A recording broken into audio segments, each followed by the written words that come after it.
Assalamualaikum warahmatullahi wabarakatuh. Perkenalkan, saya Nurul Rahmadani. Saya mahasiswi UIN Sumatera Utara, Fakultas Sains dan Teknologi jurusan Biologi dengan NIM 0704201077. Di sini saya akan menjelaskan tentang materi yang berjudul Maharatul Qiraah. Maharatul Qiraah atau keterampilan membaca adalah salah satu keterampilan bahasa yang tidak hanya sekedar membunyikan huruf-huruf atau kata-kata, akan tetapi sebuah keterampilan yang melibatkan berbagai kerja akal dan pikiran. Membaca merupakan kegiatan yang meliputi semua bentuk-bentuk berpikir, memberi penilaian, memberi keputusan, menganalisa, dan mencari pemecahan masalah. Keterampilan membaca yang baik sangat dibutuhkan agar pembaca dapat benar-benar memahami teks bacaan. Pembaca dapat dikatakan memahami dengan baik suatu bacaan jika sudah mencapai beberapa indikator yang ada. Indikator-indikator tersebut ialah pembaca mampu membaca teks Arab dengan bacaan yang benar, mampu memahami bacaan secara benar, mampu menerjemahkan bacaan secara benar, dan tahu kedudukan bacaan setiap kata, dan bisa menceritakan ulang dengan memakai bahasanya sendiri. Jika salah satu dari indikator tersebut tidak terpenuhi, tentu kemampuan seseorang dalam keterampilan membaca belum sempurna. Materi selanjutnya yaitu tentang Makhrijul Huruf. Makhrijul huruf adalah tempat-tempat keluarnya huruf pada waktu huruf itu dibunyikan. Di dalam membaca Al-Quran, kita harus membunyikan huruf sesuai dengan makhrajnya. Karena jika terjadi suatu kesalahan dalam pelafalan huruf, itu bisa menimbulkan arti baru. Dalam hal ini, jika dilakukan dengan sengaja, akan menimbulkan kesalahan dalam membaca Al-Quran. Maka dari itu, belajar Makhrijul huruf ini sangat penting bagi kita. Makhrijul huruf dibagi menjadi 5, yaitu 1. Al-Jauf atau rongga mulut, yang kedua halak atau tenggorokan, 3. Lisan atau lidah, 4. Asy-syafatain atau 2 bibir, dan yang kelima Al-Qaisum atau pangkal hidung. Ahli qiraah berbeda pendapat dalam menetapkan jumlah sifat-sifat huruf hijaiyah. Sebagian menetapkan sebanyak 19 sifat, dan sebagian lagi menetapkan 18 sifat, 17 sifat, 16 sifat, 14 sifat, dan bahkan ada yang menetapkan 44 sifat. Assalamualaikum warahmatullahi wabarakatuh. Perkenalkan, nama saya Rahmawati Pasaribu, NIM 0704201066, kelas Biologi 3. Di sini saya akan menjelaskan materi mengenai unsur-unsur dalam bahasa Arab. Di dalam setiap bahasa, terdapat unsur yang dapat dilihat secara terpisah meskipun satu sama lain saling berhubungan dengan erat, bahkan menyatu sehingga terbentuk sebuah fenomena yang bernama bahasa. Mempelajari unsur bahasa, khususnya bahasa Arab, adalah penting. Artinya, dengan unsur bahasa itulah seseorang bisa mengetahui perbedaan maupun persamaan yang ada di antara bahasa ibu dengan bahasa Arab. Unsur-unsur dalam bahasa Arab. 1. Bunyi atau fonologi aswat. Bunyi atau fonologi adalah ilmu yang mempelajari tentang bunyi-bunyi atau fonem bahasa. Dalam bahasa Arab tidak mengenal huruf vokal. Semua huruf dalam bahasa Arab adalah huruf konsonan. Dari segi pengucapan huruf, bunyi yang dihasilkan berbeda dalam masing-masing huruf.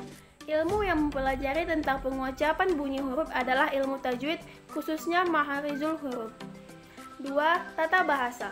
Tata bahasa disebut juga dengan Qawaid al-Lughatul Arabiyah. Struktur ini terdiri dari kata saraf dan tata kalimat atau nahwu. Ilmu saraf diistilahkan dengan Ummu al-Ilmi atau ibunya ilmu, dan ilmu nahwu diistilahkan dengan Abu al-Ilmi atau bapaknya ilmu. 3. Kosakata. Kosakata merupakan salah satu unsur bahasa yang harus dikuasai oleh pembelajar bahasa asing untuk dapat memperoleh kemahiran berkomunikasi dengan bahasa tersebut. Mufrodat juga bergantung kepada orang yang belajar bahasa Arab untuk terus menambah dan menghafal lebih banyak kosakata agar mudah menggunakannya dalam tulisan maupun percakapan sehari-hari. 4. Makna. Makna adalah inti dari bahasa itu sendiri. Karena melalui makna inilah yang membedakan antara satu bunyi dengan yang lainnya. Makna adalah jiwa dari bahasa itu sendiri karena makna merupakan inti yang tersampaikannya pesan atau maksud si pembicara kepada orang lain. Karena ketika kita mempelajari bahasa, kita harus mengetahui makna yang ada di dalamnya. Selanjutnya, maharatul kalam. Pengertian maharatul kalam secara harfiah atau etimologi adalah kemampuan dan kalam yang berasal dari bahasa Arab yang artinya berbicara. Dapat disimpulkan bahwa maharatul kalam memiliki arti kemampuan berbicara. Berbicara merupakan bagian dari keterampilan yang dipelajari oleh para pembelajar sehingga keterampilan berbicara dianggap sebagai bagian yang sangat mendasar dalam mempelajari bahasa asing termasuk bahasa Arab. Maharah al-kalam merupakan kemampuan mengungkapkan bunyi-bunyi artikulasi atau kata-kata untuk mengekspresikan pikiran berupa ide, pendapat, keinginan, dan perasaan kepada lawan bicara. Belajar maharatul kalam tidak sesulit yang dipikirkan masyarakat atau anak-anak pada umumnya. Banyak sekali instansi-instansi yang fokus terlebih dahulu mendalami maharatul kalam dalam belajar bahasa Arab sebelum kaidah dan maharah yang lain.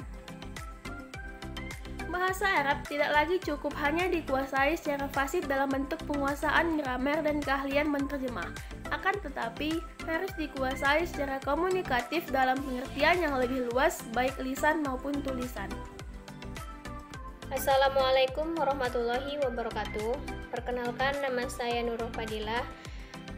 NIM saya 0704203086. Saya dari kelas Biologi 3. Baiklah, di sini saya akan menjelaskan materi saya, yaitu maharatul kitabah atau keterampilan menulis. Maharatul kitabah adalah kemampuan dalam mendeskripsikan atau mengungkapkan isi pikiran, mulai dari aspek yang sederhana seperti menulis kata-kata sampai kepada aspek yang kompleks, yaitu mengarang. Menulis merupakan kegiatan komunikasi yang dilakukan tanpa didukung oleh tekanan suara, nada, mimik, gerak-gerik, dan tanpa situasi seperti yang terjadi pada kegiatan komunikasi lisan. Keterampilan menulis juga bisa diartikan sebagai kegiatan menggambarkan atau melukiskan tanda-tanda atau simbol-simbol huruf dengan ketentuan yang telah ditetapkan. Strategi pembelajaran kitabah. Sebagaimana dikemukakan oleh Haji Muhammad Abdul Hamid, bahwa pembelajaran kitabah berpusat kepada 3 hal, yaitu yang pertama, kemampuan menulis dengan tulisan yang benar, yang kedua, memperbaiki hot, dan yang ketiga, kemampuan mengungkapkan secara detail. Adapun bentuk pembelajaran maharatul kitabah yaitu pertama, pembelajaran imla, dan yang kedua, pembelajaran takbir. Kedua, yaitu maharatul istima atau keterampilan mendengar. Istima secara bahasa berasal dari bahasa Arab yang berarti mendengarkan atau menyimak. Istima secara istilah adalah sarana pertama yang digunakan manusia untuk berhubungan dengan sesama manusia dalam tahapan-tahapan tertentu. Melalui menyimak, kita dapat mengenal mufrodat, bentuk-bentuk, jumlah, dan tarakib. Menyimak menggunakan indera pendengaran, namun bukan berarti saat mendengar seseorang sudah dikatakan menyimak. Sesungguhnya proses menyimak tidak sekedar mendengar tetapi lebih dari itu, yaitu mendengar dengan memusatkan perhatian kepada objek yang disimak. Tahapan dalam istima. Adapun tahapan-tahapan yang dapat dilakukan dalam latihan istima adalah sebagai berikut. 1.